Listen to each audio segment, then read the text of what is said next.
Hi hello and welcome to our story with சொந்தங்கள் channel.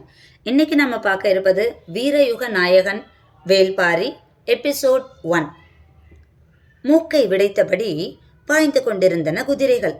மேடு பள்ளமற்ற பாதை இன்னும் விரைந்து வா என்று தேரோட்டியை அழைத்தது.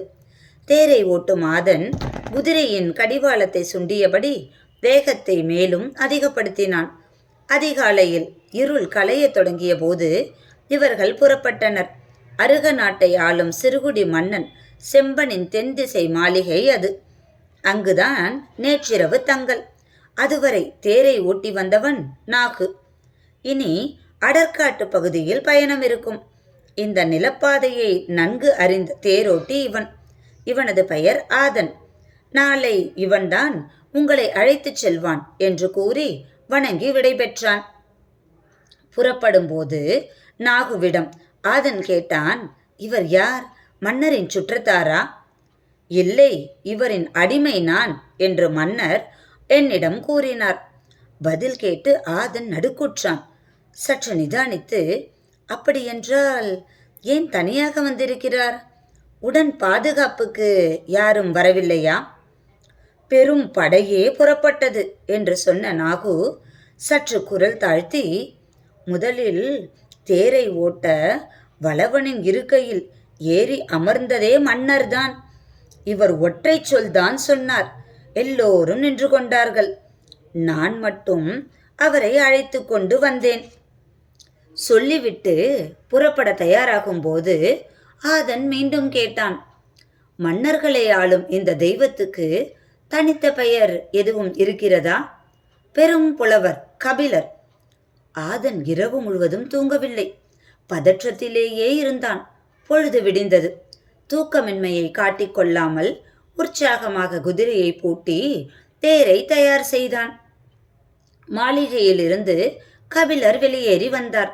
நரை முழுமை கொள்ளாத தாடி, வேந்தனை போல தலைமுடியை உச்சியில் முடிச்சிட்டு சிறு கோல் ஒன்றை செருகியிருந்தார். பேரறிவின் இருமாப்பு கண்ணொளியில் மின்னியது. பார்த்ததும் நெடுஞ்சான் கிடையாக விழுந்து வணங்கினான் ஆதன். அவரது வாழ்த்துச் சொல் காதில் கேட்க எழுந்து திரும்பிய போது அவர் குதிரையின் கழுத்தை தடவி கொடுத்திருந்தார். குதிரைகள் புதிய மனிதர்களை தொடவிடாது. ஆனாலும் தேரில் பூட்டப்பட்டிருந்ததால் ஓரளவுக்கு மேல். அதனால் விலகவோ முகத்தை திருப்பவோ முடியவில்லை.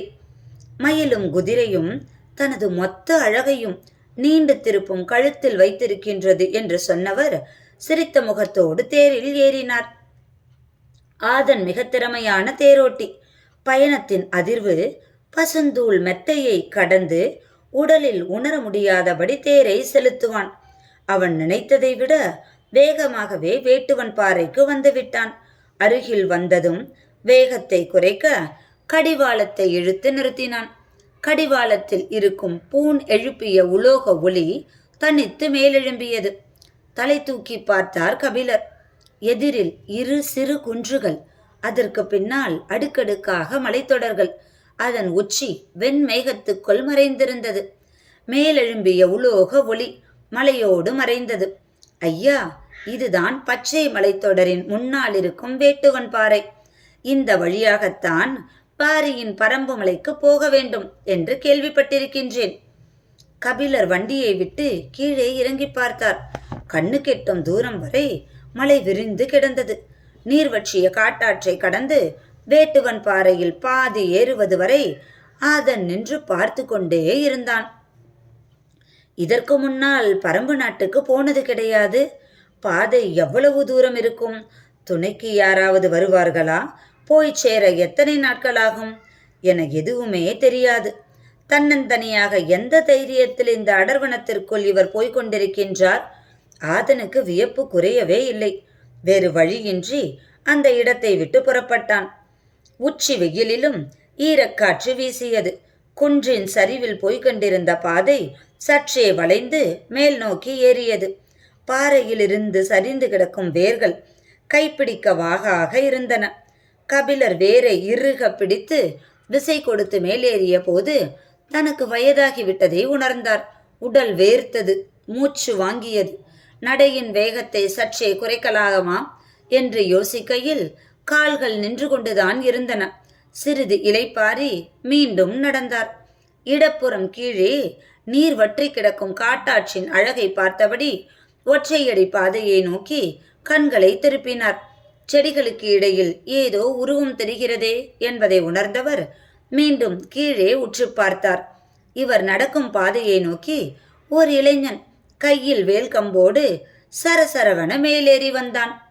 இதன் தொடர்ச்சியை நாளை பார்ப்போம். இந்த வீடியோ உங்களுக்கு பிடிச்சிருந்துச்சுன்னா நீங்க செய்ய வேண்டியது சப்ஸ்கிரைப், ஷேர் அண்ட் லைக்.